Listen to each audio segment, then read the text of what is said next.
વડોદરા શહેરમાં મહાનગરપાલિકાની દબાણ હટાવવાની કામગીરી દરમિયાન ઠેકરનાથ મંદિર વિસ્તારમાં તંગદિલીનો માહોલ સર્જાયો હતો. રસ્તા પર આવેલી દશામાની ડેરી દૂર કરવા પહોંચેલી મહાનગરપાલિકાની દબાણ શાખાની ટીમનો સ્થાનિકોએ ઉગ્ર વિરોધ નોંધાવ્યો હતો. વડોદરા મહાનગરપાલિકાની દબાણ શાખા દ્વારા વોર્ડ નંબર 5માં આવેલા ઠેકરનાથ મંદિર પાસે રસ્તા પર આવેલી દશામાની ડેરીને દબાણ ગણાવીને તેને દૂર કરવાની કામગીરી હાથ ધરવામાં આવી હતી. કામગીરી શરૂ થતાં જ આસપાસના રહીશોમાં રોષ ફેલાયો હતો અને મોટી સંખ્યામાં લોકો સ્થળ પર એકત્રિત થઈ વિરોધ પ્રદર્શન કરવા લાગ્યા હતા. સ્થિતિ વધુ ગરમાતા પાણીગેટ પોલીસ મથકનો કાફિલો ઘટના સ્થળે દોડી આવ્યો હતો અને કાયદો વ્યવસ્થા જાળવવા પ્રયાસ હાથ ધર્યા હતા.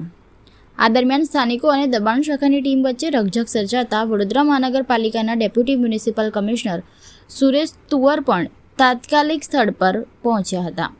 તેમણે સ્થાનિકોને સમજાવી સ્વૈચ્છિક રીતે દબાણ દૂર કરવાની અપીલ કરી હતી. જોકે સ્થાનિકોનું કહેવું હતું કે દશામાની ડેરી તેમની આસ્થા અને શ્રદ્ધાનું પ્રતીક છે, જેના કારણે તેમણે અધિકારીઓ સામે પણ ભારે નારાજગી વ્યક્ત કરી હતી. મામલાની જાણ થતાં વોર્ડ નંબર 5ના સ્થાનિક કાઉન્સિલરો પણ ઘટના સ્થળે પહોંચ્યા હતા. તેમણે મહાનગરપાલિકાના અધિકારીઓ સમક્ષ ડેરીને ન તોડવા રજૂઆત કરી હતી. તેમ છતાં મહાનગરપાલિકાએ પોતાની કાર્યવાહી યથાવત રાખીને ડેરી દૂર કરી હતી.